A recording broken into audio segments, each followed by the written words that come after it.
Yay! Nakabili na ako ng puto. Ang dami na namin pagkain ni nanay. Papasok na nga ako sa loob. Guys, blessing pala ng bahay namin ngayon. Kaya marami kaming handa. Tignan nyo ho, ang linis ng bahay namin. Tapos kaninang umaga, pumunta rito si Father. Tapos, dinas yung bahay namin. Binasbasan niya. Tignan nyo ho, ang daming balon. Inayos ko to kaninang umaga. Matagal na kasing gawa tong bahay namin eh. Kaya sabi ni nanay, ipabless daw yung bahay para hindi pumunta yung multo dito sa bahay. Diba? Nung nakaraan, pumunta rito si Charlie. Kaya natakot si nanay. Sabi niya, napabless na daw kami ng bahay. Tara guys, punta pala tayo sa mesa namin. Tignan nyo, ang daming handa.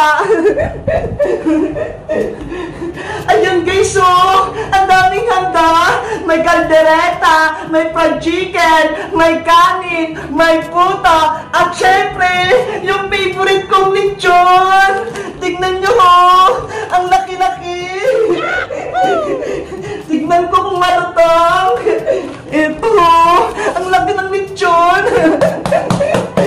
Ang lutong-lutong. Hala, ganito pala kapag bago yung lechon, malutong siya. Ngayon lang kasi ako nakakita ng ganito kalaking baboy na nilechon eh. Nasaan kaya si Princess? Pati si Iska. Ang tagal naman nila para kainin namin tong lechon. Guys, samahan niyo ako. I-unboxing ko tong lechon.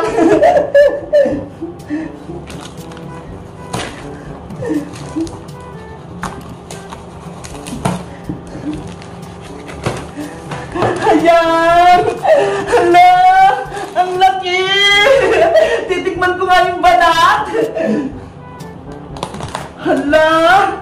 Ang lutong! Ang sarap! Ang lutong-lutong!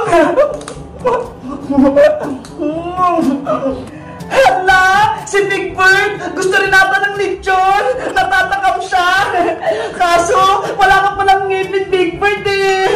Hindi mo ito makakagat! Guys, tingnan nyo ho! May prutas pala kami dito! Diba? Iba't ibang prutas! Sabi nga nila, kapag marami kang handa, mas maraming blessing na darating sa'yo! Favorite ko to! Ang tamis nito ho! Grapes na kulay green! Meron din pala dito guys na grapes na kulay violet, grapes na kulay green, meron din kanitong saging, tapos manggang kulay yellow, tapos manggang medyo kulay green lang. Tapos, alam niyo ba kung anong tawag ko guys? Ito ay dragon fruit. Diba? Nakakain na kayo nito? Diba? Masarap to. May orange din kami, tapos dalandan, tapos papaya, may pinya rin. Parang New Year na guys. Ang dami naming prutas eh. Tapos, may pangpaswerte pa pala kami guys. Ito yung bigas. Para lagi kaming meron kinakain ni nanay na kanin. Diba? Para hindi kami magugutom. Guys, mapagod ng mga bisita namin. Pati si Princess, pati si Iska. Darating na rin. Kaya, kakain muna kami ha. Diyan muna kayo. Bye-bye!